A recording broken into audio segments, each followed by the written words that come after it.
सर्वोदय विचार प्रवाह में आप सब साथियों को मेरा नमस्कार। आज जो अंकित भाई ने मुझसे सुबह चर्चा की और उन्होंने कहा कि मैं गांधी और नेहरू के बारे में बात करूं, फिर मैंने चिन्मय जी से बात की और मैंने कहा कि मैं अन्य मंचों पर बोलता रहता हूं, कभी-कभी गांधी जी के बारे में बोलने का दुस्साहस भी किया है, कभी-कभी नेहरू जी के बारे में भी बोलता हूं। लेकिन ये सर्वोदय का मंच है और यहाँ तो सब जानकार लोग हैं, सब गुणी लोग हैं। वे लोग हैं जिन्होंने विनोबा के साथ काम किया है। तो मैं किस बात कहने की मुझे अनुमति मिलेगी, वो थोड़ा-सा मुझे ज़रूर बताएँ। तो उन्होंने कहा कि आप अगर ऐसी बात करें कि गांधी और गांधी ने कैसे नेहरू पे असर डाला और नेहरू को कैसे बदला, तो बेहतर होगा और नेहरू ने कैसे लोकतंत्र के दायरे में गांधीवाद को ज़िंदा रखने की कोशिश की। ये कुछ बातें मैं करूँ। तो आज हम लोग 2020 में बातचीत कर रहे हैं। और अगर आप सबको याद हो तो जो गांधी का पहला बड़ा आंदोलन था, असहयोग आंदोलन, वो 1920 1 अगस्त 1920 से महात्मा गांधी ने शुरू किया था। और उस आंदोलन की वो अब देखा जाए तो 100 साल पूरे लगभग हो रहे हैं। और यही वो आंदोलन था जिसमें नेहरू एक तरह से गांधी के पास आए थे, उनके उनके हो गए थे। बल्कि यूँ कहूँ मैं कि आप याद करें तो पहले 1919 में जो बड़ी हड़ताल 6 अप्रैल में महात्मा गांधी ने कराई और उसका बड़ा ज़ोर रहा। तो नेहरू उसी में शामिल होना चाहते थे और नेहरू ने दरअसल थोड़ा नेहरू को भी आप समझ लीजिए। नेहरू क्या है कि नेहरू उम्र में करीब 15-20 साल छोटे हैं गांधी जी से और महात्मा गांधी 1915 में भारत आए जनवरी 1915 में और जवाहरलाल नेहरू ने 1910 में इनर टेम्पल में एडमिशन लिया इंग्लैंड में बैरिस्टरी की पढ़ाई के लिए। ठीक उसी समय 1910 में ही सरदार वल्लभ भाई पटेल ने भी इनर टेम्पल में ही एडमिशन लिया और वो भी बैरिस्टरी पढ़ रहे थे और जवाहरलाल नेहरू भी बैरिस्टरी पढ़ रहे थे। दोनों वो मिडल टेम्पल में पढ़ रहे थे, ये इनर टेम्पल में पढ़ रहे थे। लेकिन दोनों की कोई मुलाकात वहाँ नहीं हुई। उसके बाद से वल्लभ भाई पटेल भी भारत आ गए और जवाहरलाल नेहरू भी भारत आ गए और ये उन्होंने बैरिस्टरी शुरू कर दी दोनों लोगों ने।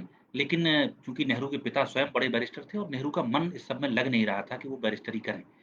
वो इंग्लैंड के समय से ही बड़े कशमसाहट में थे कि किस तरह से मैं आज़ादी की लड़ाई में कूद जाऊँ।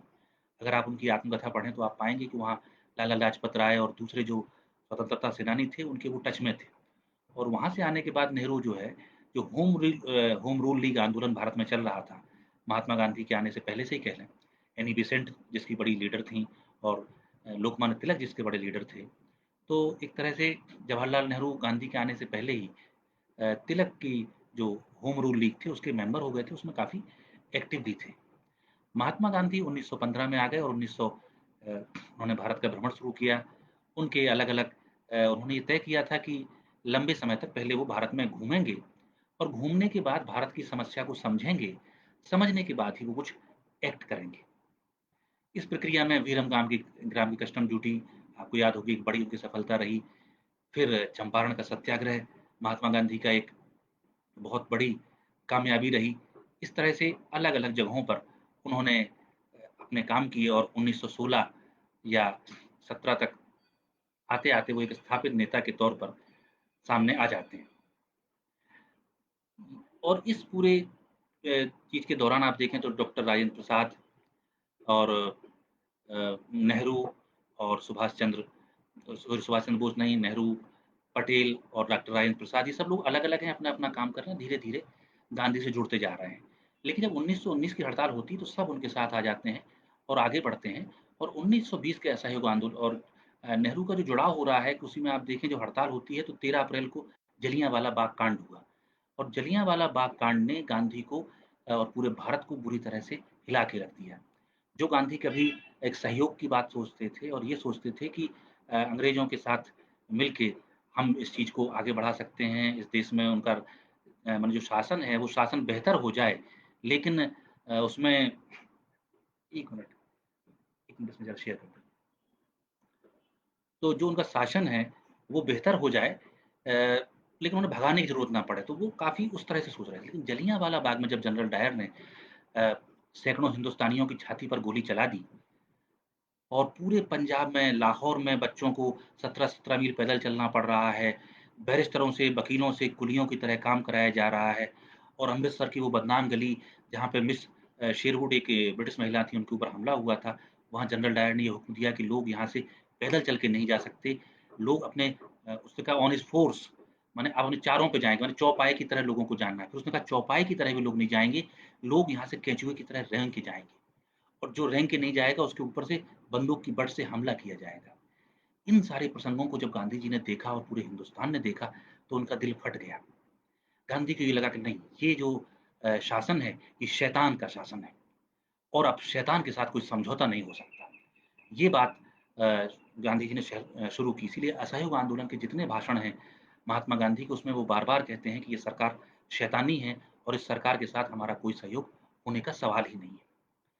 और जो जलियांवाला बाग की पूरी जाँच गांधी कर रहे हैं, तो नेहरू उनके साथ बराबर चल रहे हैं। असहयोग आंदोलन की शुरुआत 1 अगस्त 1920 को होती है और देश का दुर्भाग्य देखिए या परिस्थितियों का संयोग देखिए कि 1 अगस्त 1920 को ही अ, लोकमान्य बाल गंगाधर तिलक की मृत्यु हो जाती है। जिस दिन असहयोग आंदोलन जैसा बड़ा आंदोलन शुरू हो रहा है, उसी दिन लोकमान्य तिलक की मृत्यु होती है और उस जो उनकी जो शव यात्रा जा रही है, उस शव यात्रा में गांधी और नेहरू दोनों शामिल होते हैं। इससे पता चलता है कि दोनों की प्रॉक्सिमिटी क्या है। जो जलियांवाला बाग की रिपोर्ट बन रही है, उसमें बार-बार ये देखा जाता है कि लगातार नेहरू गांधी के साथ काम कर रहे हैं। ये कुछ बातें आपको दोनों के सहयोग की मैं दिखाता हूँ। असहयोग आंदोलन में ही जब गांधी ने 2-3 बातें मुख्य रूप से छेड़ी, एक तो उन्होंने कहा कि जो छात्र हैं, वो कॉलेज छोड़ दें, स्कूल छोड़ दें। जो वकील हैं, वो अपनी वकालत छोड़ दें और अ, सारी चीज़ें छोड़ दें। तीसरी बात उन्होंने कही कि जो विदेशी वस्त्र हैं, उनका बहिष्कार कर दिया जाए। इन सब सारी चीज़ों से शेयर कर दिया इसको? इन सारी चीज़ों से एक बड़ा आंदोलन देश में असहयोग का खड़ा हो रहा था। तो उसमें आप देखेंगे कि जिन लोगों ने बैरिस्टरी छोड़ी, उनमें उत्तर प्रदेश जो उस समय यूनाइटेड प्रोविंस संयुक्त प्रांत कहलाता था, उनमें जो सबसे बड़े बैरिस्टर थे मोतीलाल नेहरू, उन्होंने वकालत छोड़ी और दूसरी जो वकालत छोड़ी वो जवाहरलाल नेहरू। इन 2 लोगों ने यहाँ से वकालत छोड़ी। फिर आप वहाँ जाएँ तो बंगाल में देशबंधु चित्तरंजन दास ने भी वकालत छोड़ दी। इन कुछ बड़े लोगों ने वकालत छोड़ी और गांधी के उस समय तक सबसे ज़्यादा जो सहयोगी थे, उनके सरपरस्त थे, पंडित मदन मोहन मालवीय थे। लेकिन जब स्कूल और कॉलेज छोड़ने की बात आई, तो मदन मोहन मालवीय जी के सामने संकट खड़ा हो गया। क्योंकि अभी उन्होंने 2-3 साल पहले बनारस हिंदू यूनिवर्सिटी का शिलान्यास कराया था और दुनिया भारत की सबसे बड़ी यूनिवर्सिटी वो बना रहे थे, जिसका शिलान्यास खुद वाइसराय ने किया था। और गांधी जी ने यहाँ मुहिम छेड़ दी कि अब सब बच्चों को यूनिवर्सिटी छोड़नी है। तो वो बार-बार समझा रहे थे, आप ये कैसी माँग कर रहे हैं? तो उन्होंने उसमें काफ़ी विवाद अ, असहमति मैं कहूँगा मालवीय जी के और गांधी जी के बीच हुई और देश के बहुत से नेता लाला लाजपत राय को छोड़ दें, तो ज़्यादातर पुराने नेताओं ने असहमति थी गांधी के साथ असहयोग को लेके और वो उसे मान नहीं पा रहे थे और गांधी को उन्हें भी समझाना पड़ता था और खुद को भी समझाना पड़ता था। ऐसे समय में इलाहाबाद में जो सभाएँ हो रही हैं उनकी कहीं सदारत मोतीलाल नेहरू करते हैं, कभी जवाहरलाल नेहरू उन कार्यक्रमों में बैठे हुए हैं। आप देखें कि जब उन्होंने वहाँ पे कहा कि लोग यूनिवर्सिटी छोड़ दें, इलाहाबाद यूनिवर्सिटी छोड़ने की बात आ गई, तो नेशनल कॉलेज के लिए बिल्डिंग कौन दे? तो उस बिल्डिंग देने का काम भी जवाहरलाल नेहरू कर रहे हैं। वो उसके लिए बिल्डिंग देते हैं। ये आंदोलन आगे बढ़ता है और नेहरू जो आए हैं पढ़ के दोनों लोग ब्रिटेन से ही आए हैं, दोनों ने वहीं से बैरिस्टरी की है। लेकिन महात्मा गांधी के ऊपर जो प्रभाव पड़ा, वो पश्चिम की उस शिक्षा का नहीं पड़ा, जो उन्होंने कॉलेज में के लिए पढ़ी थी।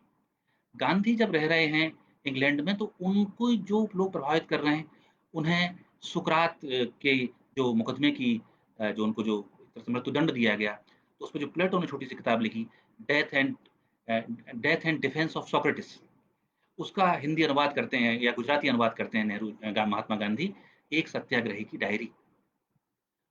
तो वो वहाँ जाके सुकरात से सीख रहे हैं कि सत्य क्या है और सत्य के लिए लड़ा कैसे जाता है। उन पर असर हो रहा है टॉल्स्टॉय की किताब the kingdom of God with in you, इसका उनके ऊपर बड़ा ज़बरदस्त असर हो रहा है। तीसरी किताब जो गांधी के मानस पे असर डाल रही है, वो रस्किन की अनटू द लास्ट जिसे हम सर्वोदय कहते हैं और उसी के आज हम एक अनटू द लास्ट का उन्होंने हिंदी नाम सर्वोदय रखा, जिसे बाद में बिनोबा जी ने और आगे बढ़ाया। उस किताब का उनके मन पे असर हो रहा है। और इन सब किताबों को पढ़ के इसके अलावा जो एक नई बौद्धिक वर्ग वहाँ पैदा हो रहा था, जो पश्चिम के औद्योगीकरण और भौतिकवाद की तरफ अंधी दौड़ लगाते हुए पश्चिम को रोकने की कोशिश कर रहा था, उसको भी गांधी वहाँ समझने की कोशिश कर रहे हैं। उन पर क्रिश्चियनिटी का बहुत गहरा असर पड़ रहा है। इसके अलावा वो जो दूसरे विदेशी विद्वानों ने अंग्रेजी में और जर्मन में जो हमारे वेदों को और खासकर गीता को ले गए, वो गीता को वहाँ जाके पढ़ रहे हैं और उसे वहाँ से महात्मा गांधी समझने की कोशिश कर रहे हैं। तो गांधी ये समझ रहा है कि ये जो पशु बल पे खड़ी हुई दुनिया है, जो भौतिक बल पे खड़ी हुई दुनिया है, यह भारत का हमारा लक्ष्य नहीं हो सकती है। हमें पीछे देखना पड़ेगा। हमें उस सादगी में देखना पड़ेगा जहाँ मनुष्य बेहतर ढंग से रह सके। इसीलिए गांधी हिंद स्वराज जैसी पुस्तक लिख रहे हैं, जो उनकी इन सारी पुस्तकों का उन पे असर, उनके पूरे जीवन का असर, उनकी जीवन दृष्टि को बताने वाली पुस्तक है। उसमें वो बार-बार ये बात समझा रहे हैं कि सिर्फ़ भौतिक प्रगति में मत पड़ो, गुलामी का मतलब सिर्फ़ ये नहीं होता कि अंग्रेज सरकार भारत में है, अंग्रेज लोग, गोरे लोग हुकूमत भारत में चला रहे हैं। वो यहाँ तक लिखते हैं कि भले ही ये लोग यहाँ बने रहें, लेकिन अगर हम अपने तौर तरीकों से, अपनी बातचीत से, अपनी परंपराओं का अनुसरण करने लगें, तो हम आज़ाद हो जाएँगे और हम और अंग्रेज साथ ही रह सकते हैं। तो ये बातें गांधी के दिमाग में हैं और वो ग्राम स्वराज की बात सोच रहे हैं। उन्हें लगता है कि बड़े-बड़े शहरों में आदमी खुश नहीं रह सकता है। रेलवे में अगर लोग तेज़ी से यहाँ से वहाँ जाते हैं, तो तेज़ी से महामारियाँ भी फैलती हैं। वकालत अगर हमें एक साफ-सुथरा न्याय और इंडिपेंडेंट न्याय देने की अगर वादा करती है, तो साथ में वकीलों की बड़ी-बड़ी फीस चुकाने को हमें मजबूर भी करती है। अगर अस्पताल हमें इलाज देते हैं, डॉक्टर हमें इलाज देते हैं, तो वो हमें ऐसी जीवन शैली की तरफ प्रेरित भी करते हैं, जो जीवन शैली ऊट-पटांग खाओ और मर्यादा के बाहर जाने वाली होती है। तो असल में गांधी की जीवन दृष्टि ये है कि पश्चिम से जो ये पूरी दृष्टि आ रही है, पूरी जो पश्चिमी सभ्यता आ रही है, इसमें सुख पे जोर है, सुविधाओं पे जोर है और त्याग पर और अनुशासन पर जोर नहीं है। और सुख और सुविधा अंततः मनुष्य को बर्बाद करता है। गांधी बार-बार इसमें उदाहरण दे रहे हैं कि भारत तभी बर्बाद हुआ जब वो भी सुख सुविधाओं के ऊपर भोग में ऊपर पहुँच गया था। रोम का साम्राज्य तभी तबाह हो गया जब वो सुख सुविधाओं के चरम पर पहुँच गए थे। और फिर वो बुद्ध का उदाहरण लेंगे, वो राजा हरिश्चंद्र का उदाहरण लेंगे, वो प्रहलाद का उदाहरण लेंगे और ये समझाएँगे कि इस मुल्क ने उन लोगों का सम्मान किया है, जिन्होंने त्याग किया है। और सबसे अंत जो और सबसे जोरदार जो बार-बार जनता के बीच में जब महात्मा गांधी जाते हैं, तो वहाँ वो भगवान राम का उदाहरण देते हुए आपको मिलेंगे। और ये उसमें अगर आप तो सब लोग जानकार ही हैं, जब राम-रावण का युद्ध हो रहा है और रावण जो है रथ पे बैठा हुआ है, उसके पास बहुत सारे हथियार हैं, सब शक्तियाँ हैं और भगवान राम नंगे पैर अ, ज़मीन पे खड़े हुए हैं। तो वो चौपाई वहाँ आती है कि रावण रथी बिरथ रघुबीरा, देख विभीषण भयो अधीरा। तो जब विभीषण अधीर हो जाता है कि भगवान के पास तो कोई हथियार नहीं है, तो तुलसीदास जी वहाँ आगे पूरी कई चौपाइयाँ हैं। मैं उन सबको याद तो मैं नहीं बता सकता और पढ़ने में आप लोग पढ़ ही लेंगे। लेकिन वो चौपाइयाँ ये बता रही हैं कि भगवान इसको समझाते हैं विभीषण को कि अरे नादान, तुम जो ये देख रहे हो रावण का रथ और शक्तियाँ, इनसे नहीं युद्ध जीते जाते हैं। तो मेरे पास अनुशासन कितना है, मेरे पास करुणा कितनी है। जो-जो मनुष्य की वर्च्यूज़ हैं, जो गुण हैं, जो जीवन मूल्य हैं, वो मेरे पास हैं। उनका जो रथ है वही असली मनुष्य का रथ है और उसी से शैतानी ताकतों को हराया जाता है।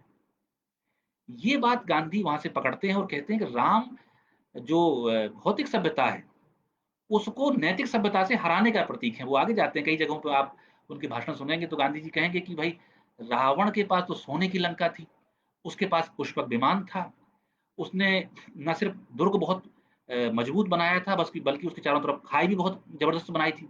माने वो इंजीनियरिंग में बहुत ऊपर था। अगर हम इन कथाओं को मान लें जो हमारा कवि कहना चाहता है, मैं कोई ऐसी बातें नहीं कह रहा हूँ पंडिताऊ टाइप की, लेकिन प्रतीक रूप में माने, तो उस समय भौतिक सभ्यता का जो चरम हो सकता था, वो उसके दुर्ग के रूप में था। जो संपत्ति का चरम हो सकता था, वो उसकी सोने की लंका के रूप में था। जो वैभव का चरम हो सकता था, वो पुष्पक विमान के रूप में था। और जो शक्ति का चरम हो सकता था, तो यम, कुबेर, दिक्पाल सब उसने बाँध रखे हुए थे, उसके यहाँ बँधे पड़े रहते थे। तो सारी शक्तियों को उसने बाँध के रखा हुआ था और उसका आखिरी टारगेट ये रहता था कि जो लड़ने में नहीं आ रहा, तो उसके घर जाके कैसे लड़ें, उसे कैसे मारें।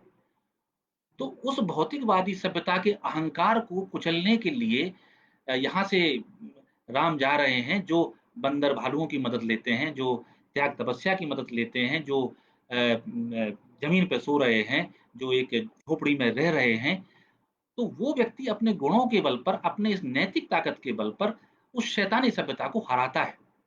असहयोग आंदोलन में लगातार यही भाषण जो मैंने अभी आपसे कहा, महात्मा गांधी ने पूरे मुल्क में इसको जा के लोगों को समझाया और ये कहा कि ये शैतानी सभ्यता है। और उन्होंने इतनी बार इस बात को दोहराया कि वायसराय ने भी ये कहा कि भाई बाकी सब तो ठीक है, लेकिन मुझे राक्षस क्यों कहते हैं ये?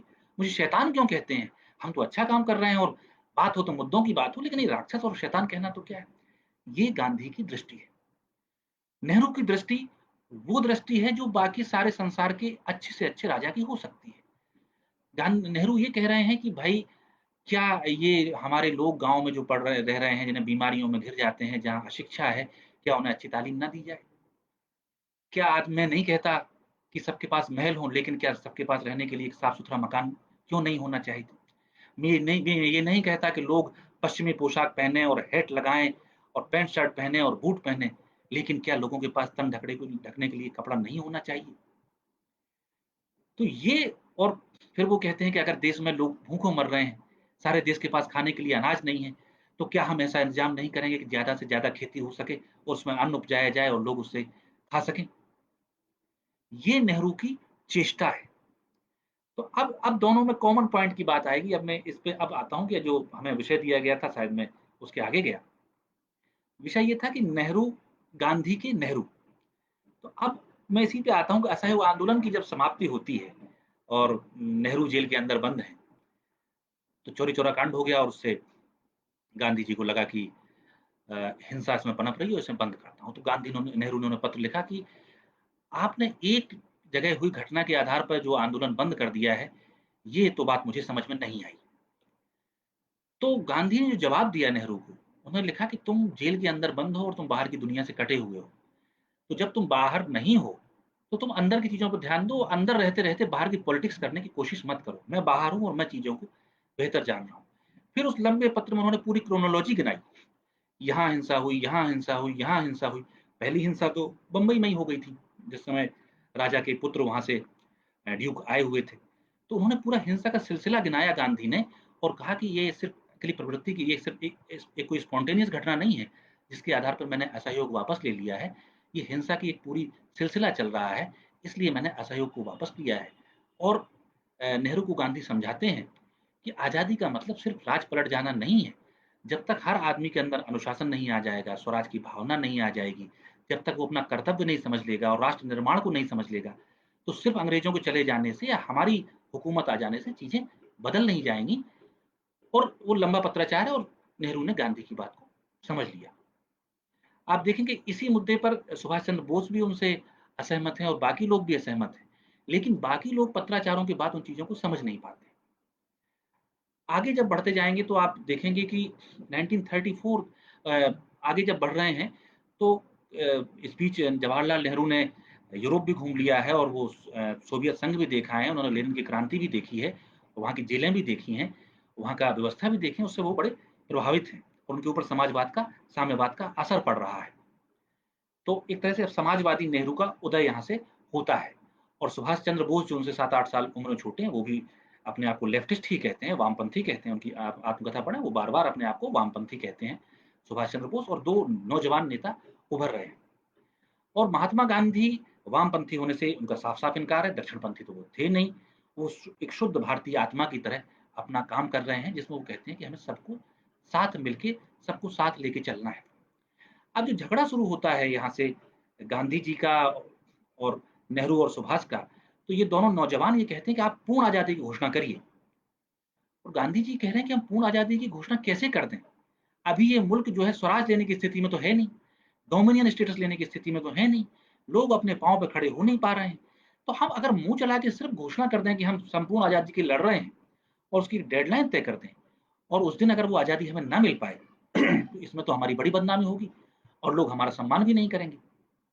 लेकिन सुभाष और नेहरू का कहना है कि ये आप हमें दीजिए और बात और तब तक देश में चूँकि असहयोग आंदोलन हो गया और वो भी ठंडा पड़ गया 3-4 साल में, गांधी जी भी जेल चले गए, फिर वो जेल से बाहर आ गए। देश में एक ठंडापन है, तब भगत सिंह भी देश में पनप रहे हैं और गणेश शंकर विद्यार्थी यहाँ उत्तर प्रदेश में कांग्रेस के अध्यक्ष हैं, चंद्रशेखर आज़ाद भी आ रहे हैं। तो एक नौजवान क्रांतिकारियों की टोली देश में सक्रिय हो रही है, जो ये चाहती है कि अब हम अहिंसा, हिंसा का प्रश्न छोड़ें और जैसे हो सकता है हम टिट फॉर टैट, सठे साठ्यम समाचरेत, जैसे को तैसा उस भाषा में अंग्रेजों को जवाब देते हैं, ये भगत सिंह, चंद्रशेखर आजाद और पूरे क्रांतिकारियों की टोली कह रही है। और गांधी जी कह रहे हैं कि नहीं, हम अहिंसा से जवाब देंगे और हमें पता है कि अहिंसा के अलावा कोई रास्ता नहीं है, और 200 साल का आप इतिहास देख लो, अहिंसा बार-बार हारी है और मुल्क तैयार नहीं है, इसलिए मैं अहिंसा पे जाऊँगा। तो क्रांतिकारी और गांधी इन 2 के बीच में आ रहे हैं नेहरू और सुभाष। ये कह रहे हैं कि नहीं, हम चलेंगे तो अहिंसात्मक तरीकों से ही, हम आपके तरीकों पे ही चलेंगे, लेकिन अब आप ये घोषणा कर दीजिए कि पूर्ण स्वराज की माँग होगी।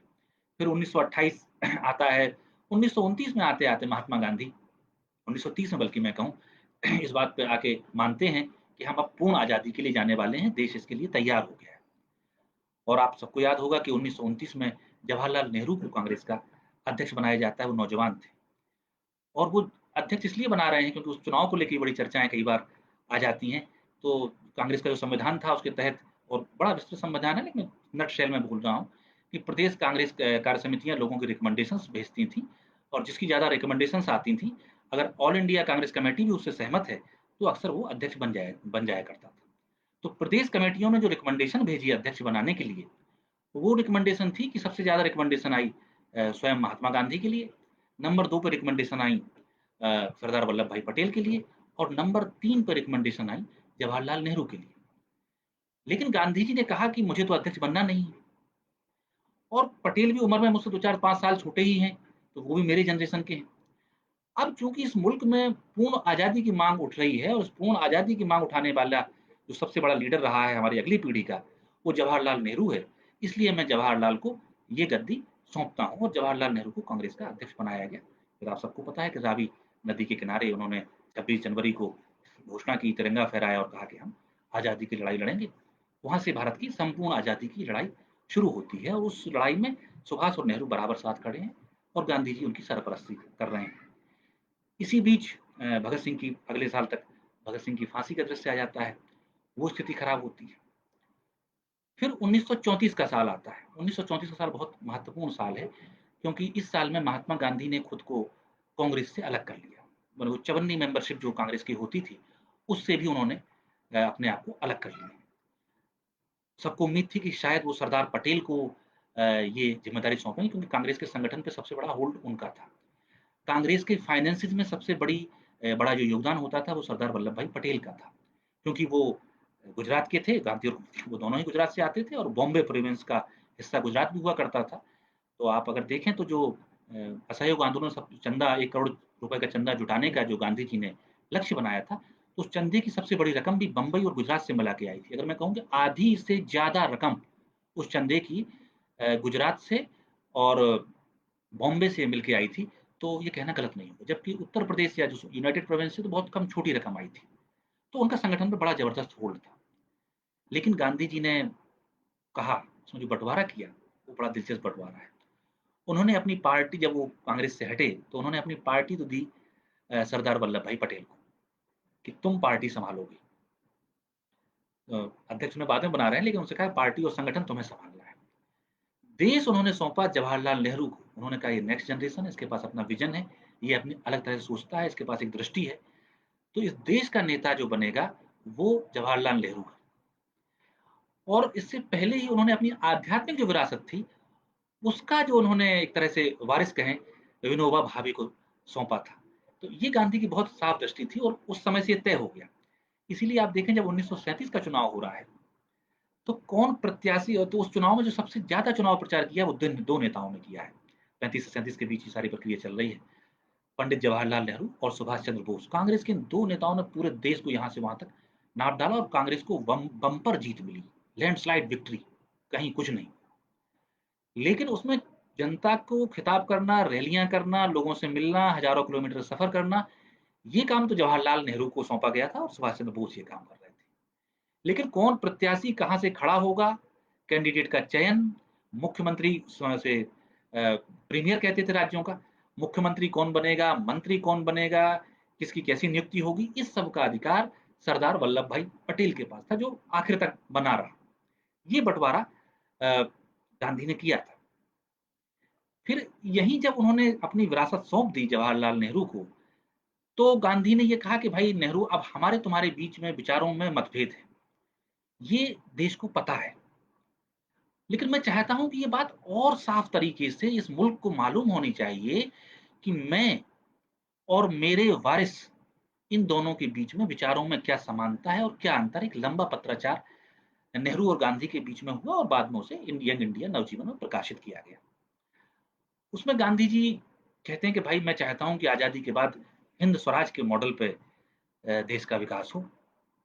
नेहरू जवाब देते हैं कि बापू, हिंद स्वराज को तो हमने कभी सीरियसली लिया ही नहीं, और मैंने क्या, पूरी कांग्रेस ने नहीं लिया, और आप याद करें तो आपने भी कभी ऐसा नहीं कहा। नेहरू गलत नहीं कह रहे। हिंद स्वराज की भूमिका में ही महात्मा गांधी ने लिखा, बाद में जो अंग्रेजी का अनुवाद आया उसकी भूमिका में उन्होंने लिखा है कि ये मेरे सपनों का राज्य है हिंद स्वराज, और एक दिन मैं चाहता हूं कि भारत ऐसा ही बने। लेकिन अभी जो आजादी की लड़ाई मैं लड़ रहा हूं, ये तो मैं पार्लियामेंट्री स्वराज के लिए ही लड़ रहा हूं, ये तो मैं पार्लियामेंट्री डेमोक्रेसी के लिए ही लड़ रहा हूं। ये खुद गांधी जी ने भी कहा था।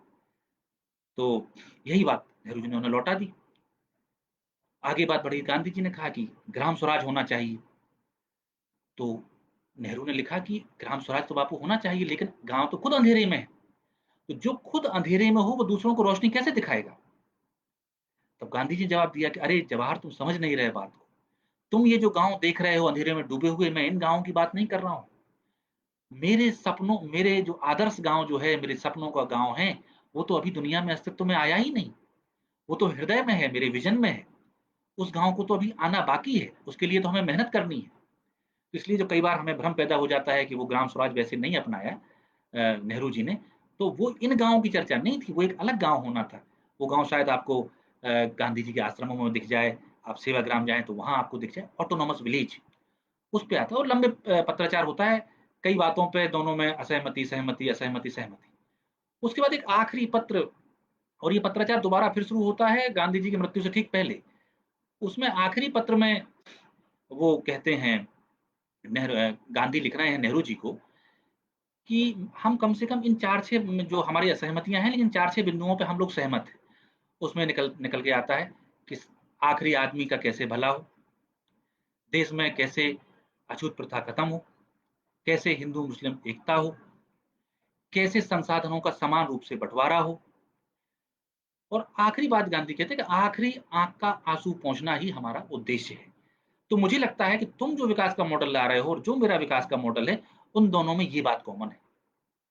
और नेहरू जवाब में ये कहते हैं कि हाँ बापू, आप जो बात कह रहे हो वो सही है, और मैं ये भी जान रहा हूँ कि जो बातें मैं इस भौतिक सभ्यता की कह रहा हूँ, इनमें कुछ कमियाँ हैं।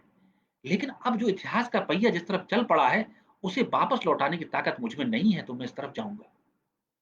ऐसी बा वो कई बार गांधीवादी भी थोड़ा-सा आवेश में आ जाते हैं, भावुक हो जाते हैं, और वो नेहरू और गांधी के बहुत विवाद को तल्ख़ी से एलैबोरेट करते हैं। लेकिन और कुछ किताबें भी मैंने देखी हैं कि उस पत्राचार को आखिरी तक नहीं लिख के बीच में ही खत्म कर दिया गया है। आखिरी तक आप उस पत्राचार को देखें तो आप पाएँगे कि दोनों में एक सहमति होती है कि कैसे हमें आखिरी तक जाना है। और आगे बढ़ें तो पूना पैक्ट पे आप देखें, पूना पैक्ट जिस समय हो रहा है गांधी जी और अम्बेडकर के बीच, और उसके बाद फिर ये आपका सविनय अवज्ञा आंदोलन वापस ले लिया जाता है। तब भी नेहरू जेल में बंद हैं और गांधी जी ये बात कह रहे हैं, और नेहरू को चिट्ठी के माध्यम से पता चलता है। तो उसमें जो जवाब है नेहरू का वो आप पढ़ें, तो नेहरू कहते हैं कि जो दलितों के लिए, जो वंचित तबके, उस समय अंत्यज शायद कह रहे थे, हरिजन शब्द उस समय चल रहा था। आज अनुसूचित जाति के लोग हरिजन शब्द को पसंद नहीं करते, तो मैं उसे दलित शब्द से ही उसको कहना पसंद करूँगा। तो जो दलित वर्ग था वो उस पे नाराज़ था कि हमें पृथक मताधिकार नहीं मिला। जबकि जो सवर्ण हिंदू था वो इस बात पे गांधी जी से नाराज़ था कि तुमने इतना रिज़र्वेशन दे क्यों दिया? तो नेहरू को जब के पास ये पत्र पहुँचा, तो नेहरू ने कहा कि हाँ, ये ठीक है, मुझे पता चला कि जितना हमें पृथक निर्वाचन में सीटें देनी पड़ती थी दलितों को, उसकी दुगनी सीटें आपने दलितों को दी है। तो मैं तो ये कहूँगा कि दलितों के साथ जो ज़ुल्म सहस्त्राब्दियों से होता आया है, उसके एवज़ में हम जितना चाहें उनके लिए कर दें, वो कम ही रहेगा, वो अन्याय उससे खत्म नहीं होगा, तो इसका तो मैं स्वागत करता हूँ। लेकिन बापू, आपने जिस तरह से ये खत्म कर दिया है अचानक आंदोलन, ये बात मेरी समझ में नहीं आ रही, ये आंदोलन इस तरह से खत्म नहीं होना चाहिए। ये नेहरू अपने मन में सोच रहे हैं, अपनी आत्मकथा में लिखते हैं, और गांधी नेहरू के मन को पढ़ रहे हैं, और जब तक नेहरू ये सोच रहे हैं तब तक गांधी का पत्र नेहरू के पास आ जाता है, और उसमें गांधी जी लिख रहे हैं नेहरू को कि मैं जान रहा हूं कि तुम्हारे दिल पे क्या गुजर रही है, मैं जान रहा हूं कि तुम्हारे मन में क्या सवाल चल रहे हैं, लेकिन मैं परिस्थितियों को बहुत बेहतर जानता हूं।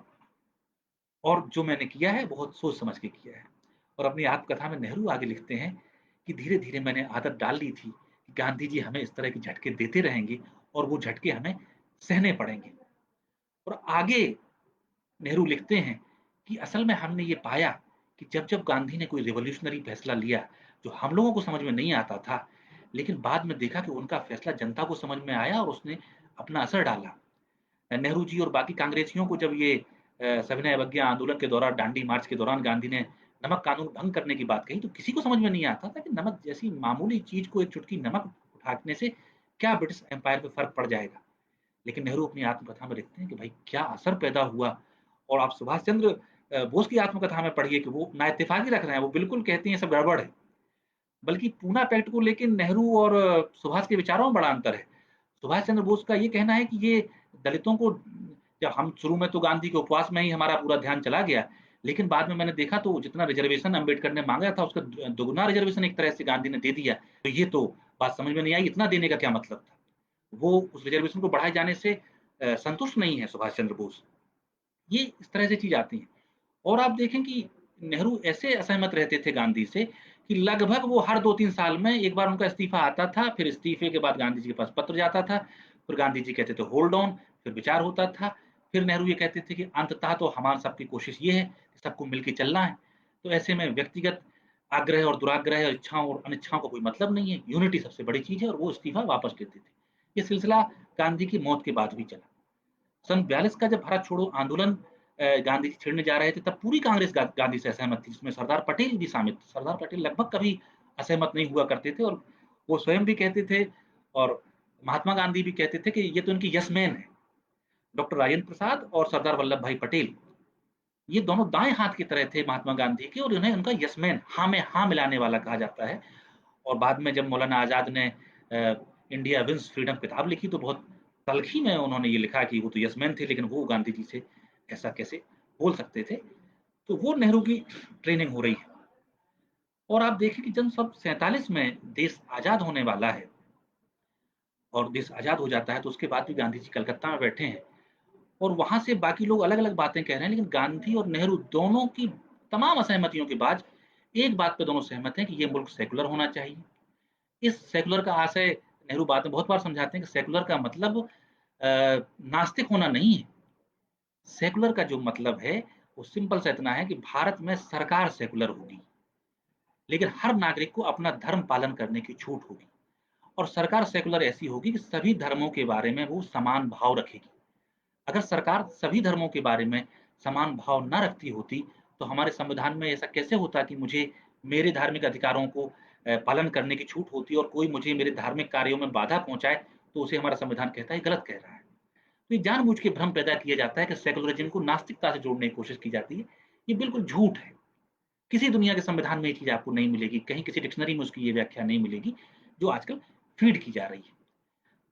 और गांधी जो अपने आखिरी वक़्त जो उनका आता है और भारत में आप देखें 15 अगस्त 1946 को जब डायरेक्ट एक्शन की घोषणा कर दी इन्होंने, मोहम्मद अली जिन्ना ने, और मुल्क में बहुत ज़बरदस्त दंगे होने लगे और जो हिंदूवादी संगठन हुआ करते थे, दक्षिणपंथी संगठन होते थे, इन्होंने भी यहाँ से हथियार उठाए और लड़ाई होने लगी और दोनों तरफ से सिख वर्सेस मुस्लिम और हिंदू वर्सेस मुस्लिम और देश में भयानक रक्तपात होने लगा।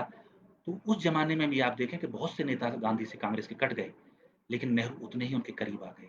हिंदू-मुस्लिम एकता में नेहरू बराबर गांधी के साथ खड़े हुए हैं और इस देश का ताना-बाना सबके लिए समान रहे, इसमें खड़े हुए हैं। और तीसरी सबसे बड़ी बात जो महात्मा गांधी कह रहे थे कि अगर पाकिस्तान कुएँ में कूद रहा है, अगर पाकिस्तान ने गलती कर रहा है, अगर ये दुनिया का कोई दूसरा देश गलती कर रहा है, तो हम भी गलती से गलती का जवाब दें, ये तो कोई बात नहीं हुई। अगर एक व्यक्ति चोरी करता है, तो हम उसके जवाब में चोर थोड़ी हो जाएँगे। तो अगर पाकिस्तान कोई गलती कर रहा है, तो हम गलती नहीं करें क्योंकि सच पे चलना ही बेहतर है। दूसरा गांधी बार-बार ये कह रहे हैं कि अगर जो हत्याओं का सिलसिला शुरू हुआ है, तो इसे कहीं से तो रोकना पड़ेगा। अगर पाकिस्तान में हिंदू और सिखों को मारा जा रहा है, उसके बदले में भारत में मुसलमानों को मारा जाने लगे, तो दोनों तरफ से मारते-मारते ये तो सिलसिला चलता ही रहेगा। तो कहीं से तो रोकथाम होनी चाहिए। तो गांधी यहाँ समझा रहे हैं कि आपको मुसलमानों को नहीं मारना है और नेहरू उनके साथ बराबर खड़े हुए हैं, उनके साथ कंधे से कंधा मिला के चल रहे हैं। इस समय थोड़ा-सा सरदार पटेल से गहरी असहमति महात्मा गांधी की हो रही है।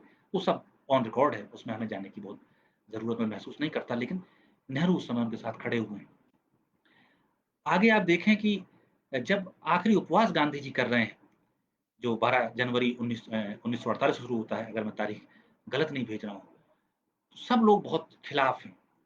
सरदार पटेल कह रहे हैं कि ये क्या उपवास आप क्यों कर रहे हैं और हमें जो करना है हम कर ही रहे हैं, सब चीज़ें हैं। उसका पूरा वर्णन अगर आप पढ़ें तो इंडिया विन्स फ्रीडम में मौलाना आज़ाद ने बहुत अच्छे से वर्णन किया है, बहुत तल्ख़ी अ, और यहाँ तक वो कह रहे हैं कि गांधी जी कह रहे हैं कि यहाँ मुसलमानों का कत्ल हो रहा है, मैंने इसे देखा है और ये तब हो रहा है जब मेरा वल्लभ भाई यहाँ का गृह मंत्री है, तब हो रहा है। और वल्लभ भाई जवाब में ये कह रहे हैं कि नहीं बापू ऐसा कुछ नहीं हो रहा है, आपको गलत फ़ीड किया जा रहा है। गांधी कह रहे हैं कि मैं कोई चीन में नहीं हूँ, मैं खुद दिल्ली में बैठा हूँ और मैंने अपनी आँखों से देखा है यहाँ क्या हो रहा है, तुम ऐसी बात कैसे कह सकते हो? और बड़े तल्ख़ी के बाद पटेल उठ के वहाँ से चले जाते हैं। बाकी नेता भी गांधी जी को समझा रहे हैं कि नहीं-नहीं आप ये उपवास मत करिए, आपकी सेहत बहुत खराब है और अब ये इसकी ज़रूरत नहीं है, हम लोग पूरी ताकत लगाएँगे, हम जिस तरह से हो सकेगा हिंदू-मुस्लिम एकता को और इस हिंसा के सिलसिले को रोकेंगे। लेकिन गांधी जी उस पे एडमेंट हैं। सिर्फ़ एक जवाहरलाल नेहरू है उन बड़े नेताओं में, जो ये कहता है कि गांधी अगर आज उपवास नहीं करेंगे तो कब उपवास करेंगे? और गांधी ने जितने उपवास किए हैं, उनमें इससे ज़्यादा महत्वपूर्ण उपवास कोई हो ही नहीं सकता है। और नेहरू सिर्फ़ ये नहीं कह रहे हैं कि महात्मा गांधी को उपवास पे बैठना चाहिए और उनका उपवास बहुत ज़रूरी है।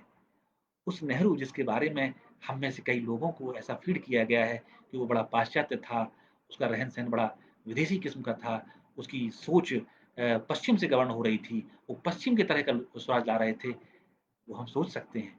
लेकिन नेहरू ने चुपचाप नेहरू भी उपवास पे थे। गांधी का आखिरी उपवास सिर्फ गांधी का उपवास नहीं था, जवाहरलाल नेहरू का उपवास भी था और नेहरू भी उपवास पे बैठ गए। हाँ, छूट दोनों में फ़र्क इतना था, जब उम्र का भी फ़र्क था, गांधी बिड़ला भवन में एक जगह बैठ के और दुनिया भर की गालियाँ खाते हुए आप कभी वो भाषण सुने हैं गांधी जी के? मैंने सुने हैं, उनके ऑडियो क्लिप्स अवेलेबल हैं। लेट गांधी डाई, गांधी को मर जाने दो, गांधी तुम हिमालय पे चले जाओ, गांधी तुम संन्यास क्यों नहीं लेते हो, गांधी तुम हमें बख्श दो। कैसी-कैसी बातें महात्मा गांधी से बिड़ला भवन के अहाते में वहाँ आने वाली भीड़ कहा करती थी।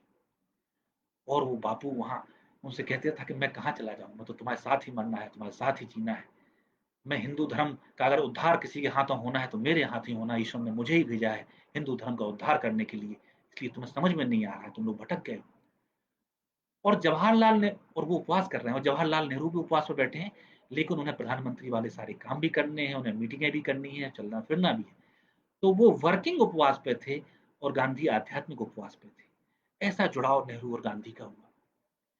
एक और चीज़ मैं आगे जोड़ूँ इसमें कि अ, जब आखिरी रात आई गांधी के जीवन की 29 जनवरी 1948, 30 जनवरी को वो एक हत्यारे की गोली ने उन्हें हम सबसे छीन लिया।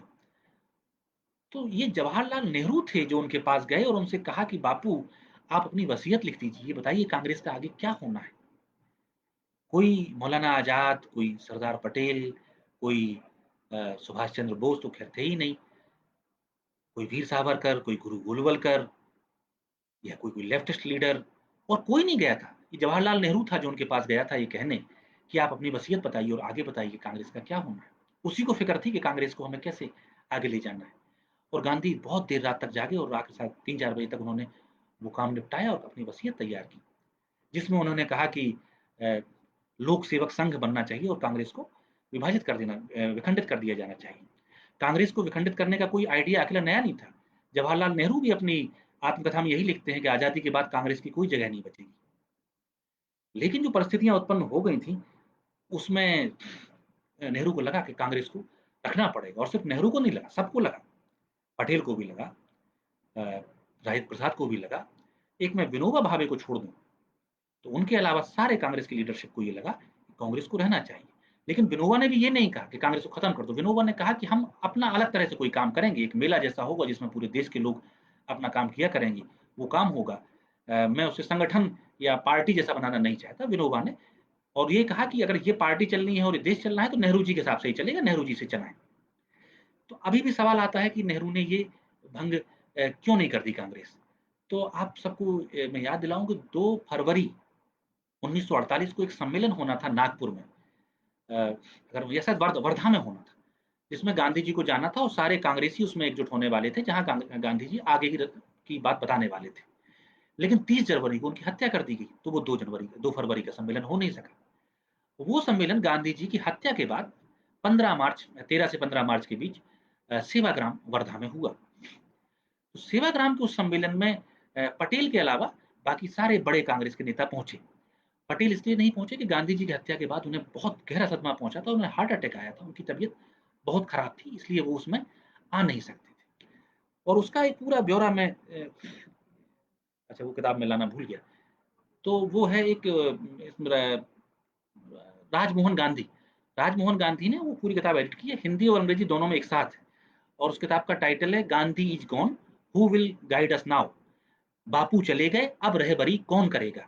ये स्टेटमेंट उस सम्मेलन में मौलाना आजाद ने दिया था। तो उस सम्मेलन सब लोग पूछते हैं कि ये सवाल का जवाब कौन देगा। सब लोग आम सहमति से कहते हैं कि गांधी के बाद रहबरी नेहरू को करनी है और नेहरू अब जवाब दें। तो नेहरू उसमें जो जवाब देते हैं, उन जवाब को कम से कम गांधीवादियों को, मैं जान रहा हूँ कि 41 मिनट करीब हो गए हैं, लंबा हो गया है, बाद में हम एडिट कर लेंगे, अब सब सुविधाएं हैं, लेकिन मैं बात कह लूँ शायद कोई सुन रहा हो। तो उसमें सब सवाल उठाए गए नेहरू के सामने पहला सवाल उठाया गया कि खादी का क्या होगा। तो नेहरू ने कहा कि मैं भारत का प्रधानमंत्री हूँ, लोगों के पास तन ढकने के लिए कपड़ा नहीं है। अगर लोगों के पास खादी से लोगों का तन ढक जाए तो मुझे बहुत खुशी है, लेकिन अगर खादी लोगों का तन ढक नहीं पाएगी तो मैं मील से का कपड़ा भी लोगों को पहनाऊंगा। और खादी और मील दोनों का कपड़ा मिलके अगर लोग का तन न ढक सके तो मैं विदेश से कपड़ा खरीदूंगा। अगर मुझे आपने प्रधानमंत्री की कुर्सी पे बैठाया है तो मैं किसी को नंगा नहीं घूमने दूंगा। ये जवाब जवाहरलाल नेहरू का है। और खादी पूरी आजादी से अपना काम करे। और फिर वो आगे कहते हैं, आप लोग पूछ रहे हैं कि खादी ऐसी पहनी जाए कि वैसी पहनी जाए। अरे जब खादी पहनने वाले ही नहीं बचेंगे तो खादी से क्या होगा। फिर वो आगे जोड़ते हैं कि बात खादी में नहीं है, बात चरखे में नहीं है, बात गांधी में है। गांधी में वो सिफत थी कि वो खादी के माध्यम से, चरखे के माध्यम से पूरे देश को जोड़ देते थे। क्या हम चरखा चला के पूरा देश जोड़ देंगे? मैं चरखा चलाऊं, बाबू राजेंद्र प्रसाद चरखा चलाएं, पूरा देश चरखा चलाए, चुने हुए कांग्रेसी चरखा चलाएं, लेकिन क्या हम उस चरखा चला के देश को वैसे जोड़ पाएंगे जैसे बापू ने जोड़ा? और वो कहते हैं कि आप ऐसे सवालों में उलझ रहे हैं, आपको ध्यान नहीं देता कि बापू ने किस चीज के लिए अपने प्राण त्यागे। नेहरू कहते हैं कि बापू की मौत चिल्ला चिल्ला के कह रही है कि हमें क्या करना है। बापू ने अपने प्राण त्यागे हिंदू मुस्लिम एकता के लिए, इस मुल्क को एक रखने के लिए। तो इस समय हमारा पहला जो उद्देश्य है, पहला लक्ष्य है कि किस तरह से ये देश एक हो, किस तरह से इस देश में शांति हो, कैसे हिंदू मुस्लिम दंगे बंद हो। तो ये सेकुलर ताना बाना जिस मुल्क का है, जो भाईचारे का ताना बाना है, जो सर्वधर्म समभाव का ताना बाना है, इसे बचाए रखने के लिए गांधी ने अपने प्राण त्यागे हैं। तो अगर हमें इस मुल्क को बचाना है और गांधी की शिक्षाओं पे चलना है तो अभी खादी पे चर्चा बाद में कर लीजिएगा, पहले इस काम में हम लग जाएं। हिंदी का सवाल आता है तो वो कहते हैं कि मैं तो चाहता हूं कि हिंदी ही हो, लेकिन अब दक्षिण के लोग संविधान सभा को तोड़ने पे आमादा है, तो मैं देश तोड़ने की कीमत पर हिंदी नहीं अपना सकता। वो आप लोग आगे करिएगा। बहुत सी बातें भोजन के उस पर भी ये कहते हैं कि मैं चाहता हूं कि आत्मनिर्भर गांव हो, लेकिन अगर लोग भूख से मर जाएंगे तो मुझे जहां से अनाज लाना पड़ेगा, जहां से गेहूं लाना पड़ेगा, जहां से चावल लाना पड़ेगा, मैं लेके आऊंगा, क्योंकि मुझे आखिरी आदमी का आंख का आंसू पहुंचना है। तो बात गांधी कह रहे थे। इसीलिए जब मुल्क आजाद हो गया और जवाहरलाल नेहरू इसके प्रधानमंत्री बन गए और वो अपनी पॉलिसीज लाए, तो उन पॉलिसीज में देखिए क्या था। जो अपने 15-17 साल के काम में नेहरू ने किया, वो क्या किया। गांधी का कहना था आत्मनिर्भर गांव। नेहरू ने कहा कि आत्मनिर्भर गांव तो मैं नहीं बना सकता, लेकिन आत्मनिर्भर भारत तो बना सकता हूं। इसीलिए आप देखें कि बाहरी उद्योग उन्होंने लगाए, लोहा यहाँ पैदा हो जाए, रेलवे यहीं की हो जाए, सरिया यहीं बने, हमारे बांध इतने बड़े-बड़े बन जाएँ कि जो आत्मनिर्भर गाँव गांधी की पद्धति में जब बने तब बने, लेकिन वहाँ सिंचाई का रकबा तो पहुँच जाए, किसान अपने खेत में हल तो चला सके। फिर किसान का खेत उसका खेत हो जाए, इसलिए नेहरू पहला संविधान संशोधन लाते हैं जिसमें जमींदारी उन्मूलन करते हैं। जो किसान हरवाहा था, सिर्फ हल चलाता था, खेत का मालिक नहीं था, किसी का नौकर था, किसी का गुलाम था, किसी का मजदूर था। पहले संविधान संशोधन के जरिए नेहरू ने उसको उसके खेत का मालिक बनाया। फिर उन्होंने बड़े-बड़े बांध बना के जो नहरें निकाली, उन नहरों से कोई बंबई और दिल्ली ही अकेले फलने-फूलने वाले तो नहीं थे। गाँव-गाँव में खेती का रकबा बढ़ने वाला था। और एक रकबा बढ़ाया। और आप देखें कि सन 55 तक ही जो उनकी जीवनी मिलती है, उसमें कहा गया कि हमने खेती का रकबा इतना बढ़ा लिया था जितना पूरे अमेरिका का सिंचित क्षेत्र नहीं था। और उसमें भी गौर से देखें, जो लोग कहते हैं बड़े बांधों पे नाराज़ होते हैं, नेहरू से उन्हें अधिकार है, उसमें भी आप देखें कि 60% जो उन्होंने असिंचित भूमि को डेवलप किया था, वो कुओं से, तालाबों से, इनसे किया था। माने जिसे कहते हैं वो कौन-सी माइनर इरिगेशन प्रोजेक्ट्स के माध्यम से 60% ज़मीन को सिंचित किया था और 40% ज़मीन को मेजर इरिगेशन प्रोजेक्ट के माध्यम से सिंचित किया था। तो यानी बड़ा हिस्सा उस समय भी गांधी का ही था, गांधीयन अप्रोच का ही था। आप उनके भाषण पढ़ें जिसमें वो खाने पे, दावतों पे रोक लगा रहे हैं।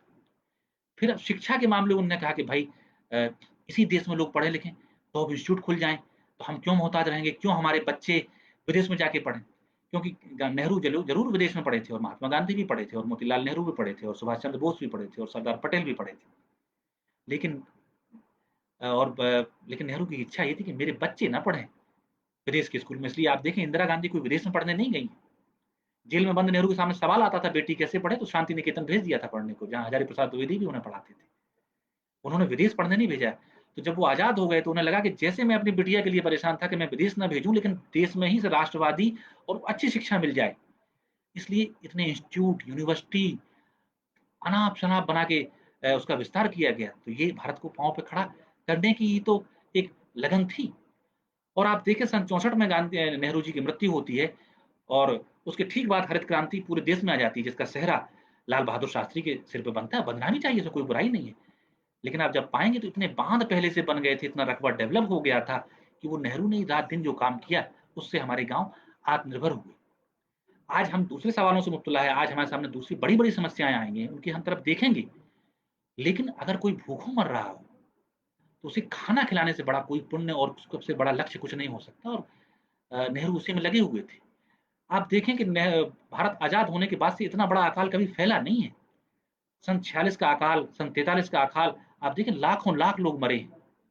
लेकिन शायद जो व्यवस्था नेहरू ने की उसके बाद से इतना बड़ा अकाल हमारे मुल्क में कभी नहीं पड़ा। आप देखें प्लेग से और महामारियों से कितने लोग मर जाते थे, उनके सबके वैक्सीन डेवलप हुए, आगे चीज़ें बढ़ती गईं, उतनी बड़ी संख्या में कभी लोग नहीं मरे। मुझे लगता है कि सन 46 के अकाल के बाद अगर किसी महामारी को हम देखें जो प्लेग 43 या 46 में फैला था, उस प्लेग के बाद सबसे बड़े पैमाने पे अगर कोई मृत्यु महामारी से हुई होगी तो अब 2020-19 में हुई है। ये जो कोविड-19 है, कोरोना फैला है। इससे सबसे ज़्यादा मौतें किसी महामारी से हुई हैं, वो नेहरू जी के ज़माने में नहीं हुई। वो अभी 2020 में हमारे आपके ज़माने में हो रही हैं। नेहरू ने उसको पाया और वो तब पाया जब देश में पहनने के लिए चप्पल नहीं थी, जब हमारे पास खाने के लिए अनाज नहीं था, हम दूसरे मुल्कों की तरफ देखते थे। उस ज़माने में उन सब चीज़ों को खड़ा किया और नेहरू बार-बार कहते थे, अपनी वसीयत में भी लिख गए कि इस बात से हमारा आकलन नहीं होगा कि हमने कितनी बड़ी बिल्डिंग बनाई या हमने कितने बड़े-बड़े पुल बनाए। इस बात से ही तय होगा कि हमने कितने लोगों की आँख से आँसू पोंछ दिया। और जैसा गांधी कहते थे कि हमारी आज़ादी तब तक मुकम्मल नहीं है, जब तक हर आदमी की आँख का आँसू पोंछ दिया जाए। वही बात नेहरू भी कहते थे कि हमारी आज़ादी तब तक मुकम्मल नहीं है, अगर किसी गाँव में किसी को चमार कहते हैं, तो वो गाँव आज़ाद नहीं है। अगर किसी में कोई महिला को पर्दे में रहना पड़ता है, तो वो गाँव आज़ाद नहीं है। अगर किसी जगह पे किसी को रोज़गार नहीं मिलता है, वो फाँका कर रहा है, वो भूखों मर रहा है, तो वो जगह आज़ाद नहीं है। तो आज़ाद सिर्फ़ आज़ादी का मतलब गांधी के लिए और नेहरू के लिए ब्रिटिश गुलामी से ब्रिटिश हुकूमत से मुक्त हो जाना भर नहीं था। हमारा आपका अगर हम बोल नहीं पा रहे हैं कोई बात कहने में मुझे 10 बार सोचना पड़ रहा है तो मैं आज़ाद नहीं हूँ। अगर मैं अपने बच्चे का एक अच्छे स्कूल में दाखिला कराना चाहता हूँ और दाखिला नहीं हो पा रहा है, तो वो मेरा बच्चा और मैं वहाँ आज़ाद नहीं हूँ। अगर कोई गाँव है, वहाँ सड़क नहीं पहुँची है, वहाँ शिक्षा नहीं पहुँची है, वहाँ दलितों के साथ ज़ुल्म किया जा रहा है, तो वो गाँव आज़ाद नहीं है। ये गांधी और नेहरू ने हमें सिखाया है। और इसीलिए वो दोनों जो उपनिषद में बात कही गई, नेति नेति, सिर्फ इतना ही नहीं आगे तो बार-बार गांधी भी कहते हैं और नेहरू भी कहते हैं कि आज़ादी एक कंटीन्यूअस प्रोसेस है, जिसके लिए हमेशा लड़ना पड़ता है। और नेहरू जी तो ये कहते थे कि आज़ादी कोई मुकम्मल चीज़ नहीं है, जहाँ कौम गफलत खाती है या हमारे हाथ से फिसल जाती है। तो गांधी भी समझाते थे और नेहरू भी समझाते थे कि आज़ादी की चुनौती अंग्रेज नहीं है। अगर हिंदू मुस्लिम में झगड़ा है तो आज़ादी को खतरा है। अगर पूरब और पश्चिम, दक्षिण और उत्तर भारत में झगड़ा है, तो आज़ादी को खतरा है। अगर सवर्ण, हरिजन, अगड़ा, पिछड़ा, बंगाली, मराठी इनमें भेद है, तो आज़ादी को खतरा है। अगर एक राज्य कहे कि मैं दूसरे राज्य के आदमी को यहाँ नौकरी नहीं करने दूँगा, तो आज़ादी में खतरा है। क्योंकि जो बॉर्डर पे खतरे आएँगे, उससे हमारी फ़ौज लड़ लेगी, लेकिन मुल्क के जो अंदर खतरे आएँगे, उनसे कौन लड़ेगा? तो अगर हम एकजुट नहीं हैं, तो हम एक मुल्क कैसे हैं? ये बात गांधी ने अपनी पूरी उम्र में कही। इसी के लिए लड़ते रहे। वो यही कहते थे कि हमारी आज़ादी जिस दिन हम मान लेंगे हम आज़ाद हैं, जिस दिन हम हिंदू-मुस्लिम का, अछूत और सवर्ण का सब भेद भूल जाएँगे, उस दिन हम आज़ाद हैं। वो बात गांधी जी कह रहे थे और वही बात नेहरू कहते रहे। इसलिए मैं कभी-कभी कहता हूँ कि अगर हम डेमोक्रेटिक जो स्वराज है, उसके फ्रेम में अगर लोकतंत्र के दायरे में मैं गांधी जी की तस्वीर बनाने जाऊँगा, तो वो नेहरू जी की तस्वीर बन जाएगी। क्योंकि पंचायती राज और वो जो भारत है, जो सपना गांधी जी का है, बहुत विराट सपना है, वो मानवता का सपना है, वो विश्व का सपना है। हम सब अगर सतर्क हो जाएँगे तो शायद उस सपने की तरफ बढ़ें। नेहरू जी ने उस सपने को उतने हिस्से को साकार करके दिखा दिया, जिससे उसकी तुरंत की तात्कालिक समस्याएँ निपट जाएँ। माने आदमी भूख से मरना बंद हो जाए, आदमी में जात-धर्म की नफ़रत खत्म हो जाए, धर्म के नाम पे होने वाले दंगे खत्म हो जाएँ। तो जो बड़े-बड़े उसके फोड़े-फुंसियाँ थे, जो बड़े-बड़े गड्ढे थे, उन सबको नेहरू ने बहुत ताकत से भरा। लेकिन सिर्फ़ ढाँचा बनाना, सिर्फ़ गड्ढे भराना, इमारत बनाना नहीं होता। उसके बाद बहुत से फिनिशिंग के काम हैं, बहुत से कोमल काम हैं, उसे सजाने के काम हैं। तो एक शेर है वसीम बरेलवी का कि इस घर को सजाने का तसव्वुर तो बहुत बात का है, पहले ये तय तो इस घर को बचाएँ कैसे? तो इस घर को बचाएँ कैसे? तो नेहरू ने गांधी के घर को बचाने का काम पूरा कर दिया है। इस घर को सजाने का काम हमारा आपका है, हमारी आपकी पीढ़ी का है। तो अब ये विचारधाराओं की लड़ाई करने का नहीं-नहीं कि वो तो इतने गांधीवादी थे और इतने नेहरूवादी थे और इतना पश्चिम था, ये सब छोड़ने की बात है। जो तुलसीदास जी ने किया अपने ज़माने में, कि उससे पहले वैष्णव, शाक्त, शैव, कापालिक, अघोर, तांत्रिक इतने मतों में हिंदू धर्म विभाजित था और उनमें लड़ाइयाँ होती थी और हिंसक लड़ाइयाँ होती थी। तो तुलसीदास जी ने रामचरितमानस में ये काम किया कि शंकर जी से राम के पाँव छुआ दिए, राम से शंकर जी की स्तुति करा दी थी, दोनों से मिलके शक्ति की आराधना करा दी। तो जितने मत थे भारत के अंदर, उन सबको एक दूसरे का आराध्य बना के हिंदू धर्म की दोबारा से प्राण प्रतिष्ठा लोक मन में तुलसीदास जी ने कर दी। वही चुनौती हमारे आपके सामने में कोई कहे कि मैं वीर वीर सावरकर को मानता हूँ, कोई मैं भगत सिंह को मानता हूँ, कोई कहता है मैं सुभाष चंद्र बोस को मानता हूँ, कोई दक्षिण के किसी नेता को मानता है और बहुत से नेता अलग-अलग स्थानीय नेताओं को मानते हैं। लेकिन आप ये देख लीजिए कि सुभाष चंद्र बोस ने भी इस देश के लिए त्याग किया, भगत सिंह ने भी इस देश के लिए त्याग किया, महात्मा गांधी ने भी इस देश के लिए त्याग किया, चित्तरंजन दास ने भी इस देश के लिए त्याग किया, जवाहरलाल नेहरू और मोतीलाल नेहरू ने भी इस देश के लिए त्याग किया। उन्होंने कुछ हासिल नहीं किया आज़ादी के अलावा और स्वाभिमान के अलावा। तो जिन सब ने त्याग ही किए हैं, मान लो उनसे कहीं कोई गलती हो गई हो, तो क्या वो हमारे आराध्य नहीं रहेंगे? मेरे पिता ने कहीं मेरे लालन-पालन में एक चूक छोड़ दी हो, तो क्या मुझे उन्होंने पैदा किया, मुझे बड़ा किया, मुझे रोटी खिलाई, मेरी माँ ने मेरा जो है मल-मूत्र साफ किया, तो किसी एक गलती के लिए मैं अपनी माँ की गलतियाँ ढूँढने लगूँगा क्या? तो हमें ये सोचना है कि इन सब से हम जो-जो अच्छा ले सकते हैं, उसे लें और एक बात याद रखें कि ये सब मिलके हमारी गुलामी और की दास्ता और जंजीरों से लड़ रहे थे, आपस में नहीं लड़ रहे थे। इसलिए आप कोई तुलना करें नेहरू की और गांधी की, सुभाष की और तिलक की, तो ये वाहियात बातें हैं। हमें उनके अच्छे कामों को लेके चलना है, उनकी बताई दृष्टि को लेके चलना है, आज़ादी के उनके कांसेप्ट को लेके चलना है। अगर हम वो चलेंगे, तो 2020 में भी हमारे सामने जो चुनौतियाँ बहुत बड़ी चुनौतियाँ हैं, इस समय मुल्क के सामने जितनी बड़ी चुनौतियाँ हैं, मुझे नहीं लगता कि इससे पहले देश के सामने कभी रही होंगी। कम से कम मेरे जीवन में तो मैं देखता हूँ। हमारे सामने सांप्रदायिक एकता की चुनौती है, हमारे पास आर्थिक संकट भयानक आ गया है, उसकी चुनौती है, स्वास्थ्य की भारी चुनौती है। जहाँ बेरोज़गारी आ जाए, जहाँ सांप्रदायिक ताना-बाना बिखर जाए, जब दंगे होने लगें, जब भुखमरी आ जाए, उन हालात से निपटने के लिए हम लोग हिंदू-मुसलमान सोचें, जमाती और सनातनी सोचें, तो हमसे बड़ा पागल कौन है? ज आत्महत्याओं की दर इस समय सबसे ऊँचे स्तर पे पहुँची हुई है। लोग क्यों आत्महत्या कर रहे हैं? क्योंकि उनके रोज़गार चले गए हैं, उनके सामने कोई भविष्य नहीं है। तो गांधी, नेहरू या सुभाष जो आपको अच्छे लगते हैं, उनसे वो सीखें कि इन संकटों से वो कैसे लड़े थे और उनके लड़ने का तरीका आज हमारे कितने काम आ सकता है। अगर हम वह सीखेंगे, तो हम गांधी से सीख रहे होंगे, हम नेहरू से सीख रहे होंगे, हम विनोबा से सीख रहे होंगे। विनोबा भूदान करने निकल पड़े थे, लोगों से प्रॉपर्टी दिलाने निकल पड़े थे, सरकार के खिलाफ हंगामा मचाने नहीं निकल पड़े थे। सरकार को अपने नैतिक बल से समझा रहे थे और अपने हिस्से का काम कर रहे थे। तो हम अपने हिस्से का भी काम करें और सरकार से भी उसके हिस्से का काम कराएँ, ये दोनों हमारी चुनौतियाँ हैं। यही काम गांधी करते रहे, यही काम नेहरू करते रहे, तरीकों में भिन्न होता है, बाप से बेटा हमेशा अलग होता है, गुरु से चेला थोड़ा-सा अलग होता है, क्योंकि गुरु का अगर चेला गुरु की हाँ में हाँ मिलाने लगे, तो परंपरा आगे नहीं बढ़ती। अगर प्लेटो भी वही करते जो सुकरात ने किया था, तो सुकरात का कुल आगे नहीं बढ़ता और अरस्तू भी वही करता जो प्लेटो ने किया, तो प्लेटो का कुल आगे नहीं बढ़ता और सिकंदर भी वही करता जो अरस्तू ने किया था, तो अरस्तू का कुल नहीं आगे बढ़ता। तो हम देखते हैं सुकरात ने कुछ और किया, प्लेटो ने कुछ और किया, अरस्तू ने कुछ और किया और सिकंदर ने कुछ और किया। हम चारों के नाम जानते हैं। परंपराएँ ऐसे ही बढ़ती हैं, जब आपने गुरु से कुछ अच्छा सीख के उसे नए हिसाब से आगे ले जाते हैं। नेहरू ने अपनी ताकत में वही किया, वो सही और गलत हो सकते हैं, वो हमारे विचार हैं। लेकिन जो मैंने नेहरू की चर्चा की, जो मैंने गांधी की चर्चा की, तो गांधी के नेहरू तो ऐसे ही थे। कभी फिर मौका मिलेगा तो आपसे बातचीत और करूँगा, बहुत लंबी बातचीत हो गई। बहुत-बहुत शुक्रिया।